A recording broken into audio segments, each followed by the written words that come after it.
Hi there, Marcus here from All About Marquetry. This little video is about the Swan Morton surgical scalpel blade number 3.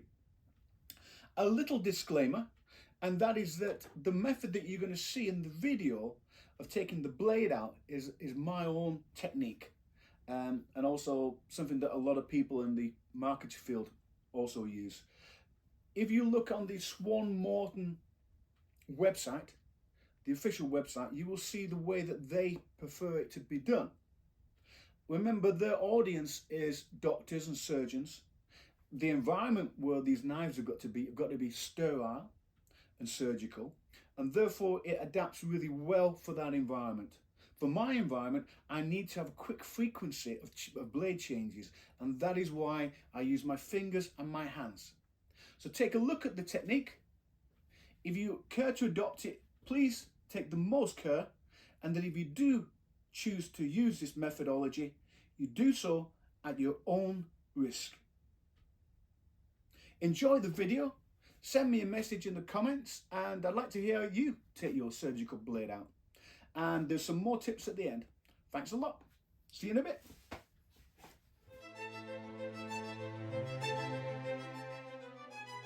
Hey, welcome back. Little lesson today on a close-up shot on how to change your blade on your Swan Morton scalpel. There's nothing to worry about, nothing to get too concerned about. It might be a little bit intimidating and rather technical, all this sort of these angles and stuff on here, but they're very safe and generally relatively easy to change over. Let's go through this. What I tend to do, you see that there, that click, click, click. What you're trying to do, you're trying to lift the blade up slightly, enough for you to get your thumb behind it and push. And once you've pushed it like that, it's up now. Once you've done that, you then swap over your hands, get hold of the blade,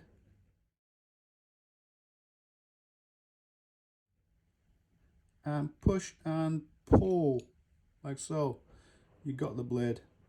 Now, you might find sometimes you'll hear a click in the when you're using your knife or your scalpel, a click.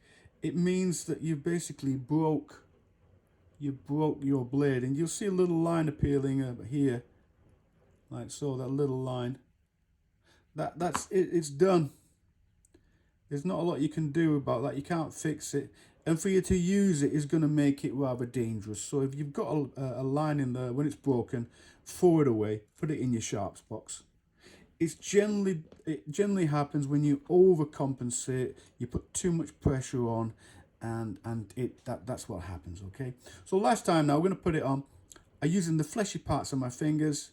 I hold the blade. Try to hold as much as the back as possible. Okay. You're going to be safe. Just put that on there like that. Okay. Okay. There's grooves in the scalpel, and they marry up.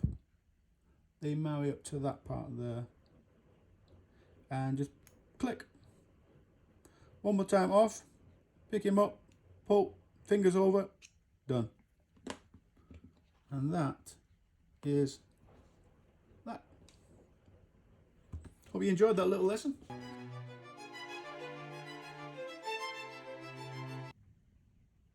Hey, welcome back. Little video on the scalpel holder and the scalpel blade.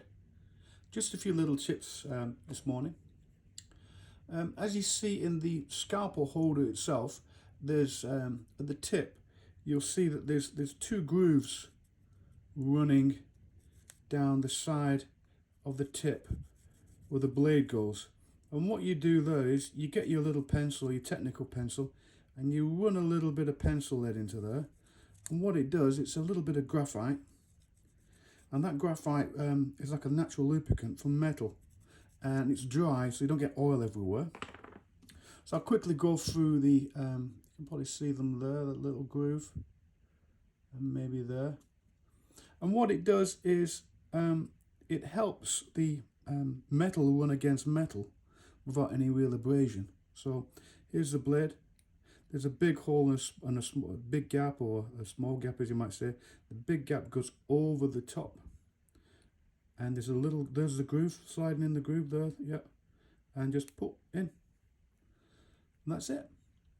So use some pencil lead in the groove of your blade, and you'll find that the blades go a lot more smoother in and out.